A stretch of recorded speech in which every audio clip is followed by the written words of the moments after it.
మనకి సంక్రాంతికి వస్త్రంలో మనకి ట్రైన్లో వెంకిగా మీది ఐశ్వర్యది అదొక టైపు డిఫరెంట్, అంటే అప్పటికప్పుడు చూసుకొని ఎలా పెళ్ళి అయిపోయింది అనేది అదొక టైపు. దెన్ క్వైట్ కాంట్రాస్ట్గా దీంట్లో ఒక సాంగ్ ఇళయరాజా గారి పాట, ఇళయరాజా గారి పాట సుందరి అనే పాట చాలా బాగుంది. మనకు ఒకరినొకరు చూసుకుంటూ ఆ సైన్ లాంగ్వేజ్ చేస్తూ సైకిల్ చేసుకుంటూ పాడటం అనేది అసలు చాలా మంది చాలా క్యూట్ గా ఉందన్నారు. మీరు చాలా క్యూట్ గా సార్, అదేంటి సార్ ఎప్పుడన్నా మీరు కాదు సార్ ఇది ఒకటి అనిపిస్తుంది మీరు ఫీల్ అవ్వకూడదు, మరి ఆన్ కెమెరా అడుగుతున్నాను సార్, అంత రియలిస్టిక్ గా అంత జెన్యున్ గా అమ్మాయితోటికి అర్థమయ్యేలా సంజ్ఞలు సైగలు ఎలా చేయగలిగారు సార్? అంటే మీ కాలేజ్ డేస్ కాలేజ్ డేస్ లో అడిగండి, ఆ పక్క బెంచ్ లో దూరంగా ఉన్న ఎవరికైనా మీరు సంజ్ఞలు గానీ సైగలు గానీ అప్పటి నుంచే ప్రాక్టీస్ ఏమన్నా చేశారా?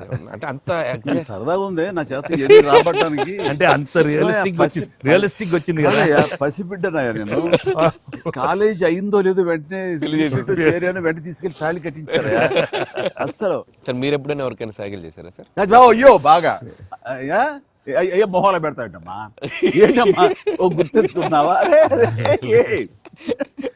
అంటే abroad when you are studying MBA?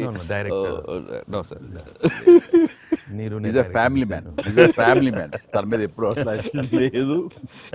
నీకేంటంటే ఆ సీన్ కన్సీవ్ చేసింది నువ్వు. దాన్ని మోగ సైకిల్తోటి మేడ మీద, అవతల మేడ మీద ఆ వీధిలో ఆ పాప ఉంటే, ఇటు పక్క నువ్వు ఉంటే, ఇలాంటివి ఏవో చేసి experts I mean know the looks అది చాలా. నేను వాళ్ళని చూసి నేర్చుకున్నాను. నేను అనిల్ చూసి కొన్ని అప్పుడప్పుడు యాక్టింగ్ అన్ని వీళ్ళన్నీ మోస్ట్ మిస్చిఫస్ బట్ ఎనర్జెటిక్.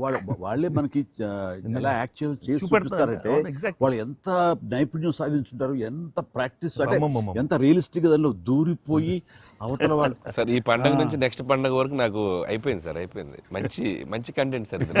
ఖచ్చితంగా మీ ఎక్స్పీరియన్స్, మీ ఇది హావభావాలని మా చేత చేయించారు.